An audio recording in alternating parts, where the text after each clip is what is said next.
కామారెడ్డి జిల్లా సింగరాయపల్లి గ్రామంలో శ్రీ రేణుకెల్లమ్మ ఉత్సవాలు ఘనంగా జరిగాయి. ఈ ఉత్సవాలకు భక్తులు భారీ సంఖ్యలో తరలివచ్చారు. ఈ సందర్భంగా గౌడ సంఘం సభ్యులు మాట్లాడుతూ గత 45 ఏళ్లుగా ప్రతి ఏటా రేణుకెల్లమ్మకి బోనాలు తీస్తున్నట్లు తెలిపారు. 5 ఏళ్లకోసారి సిద్ధయోగం కూడా నిర్వహిస్తామన్నారు. ఈ ఉత్సవాల్లో గౌడ సంఘం అధ్యక్షులు రమేష్ గౌడ్, నరేందర్ గౌడ్, వెంకట్ గౌడ్ సహా పలువురు పాల్గొన్నారు.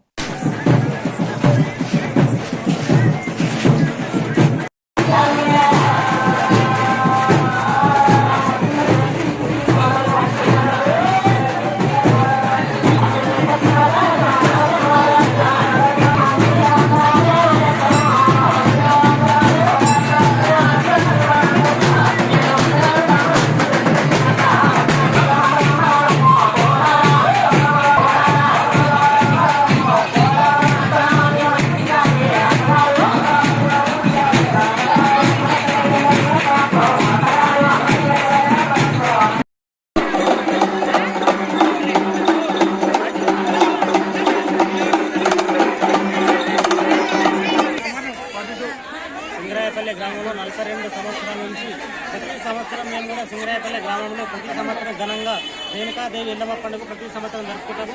ప్రతి బృందం ప్రతి సంవత్సరం కూడా మన ఒక్కొక్కత జరగబడుతుంది. ఈ నిజామాబాద్ డిస్టిక్ ఉమ్మడి నిజామాబాద్ డిస్టిక్ కామారెడ్డి డిస్టిక్ ప్రతి సంవత్సరం సింగరాయపల్లి గ్రామంలో ప్రతి సంవత్సరం ఒక్కొక్కత జరుపుతాము. ప్రతి సంవత్సరం కూడా మేము ఎల్లమ్మ పండుగను ఘనంగా జరిపించుకుంటామని మా గౌడ సంఘం నుంచి తెలుపుతున్నాం. ఈరోజు సింగరాయపల్లి గ్రామం లోపల గౌడ సంఘం వారి ఆధ్వర్యంలో మరి శ్రీ రేణుక ఎల్లమ్మ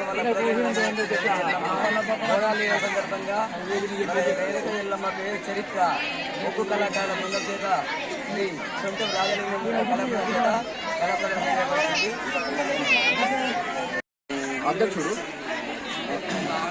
ఆయన రమేష్ గౌడ్ ఆయన ఎల్లమ్మ పండుగ ఘనంగా జరుపుతుండు. ఆయనకు మేము సన్మానం చేయడం జరుగుతుంది.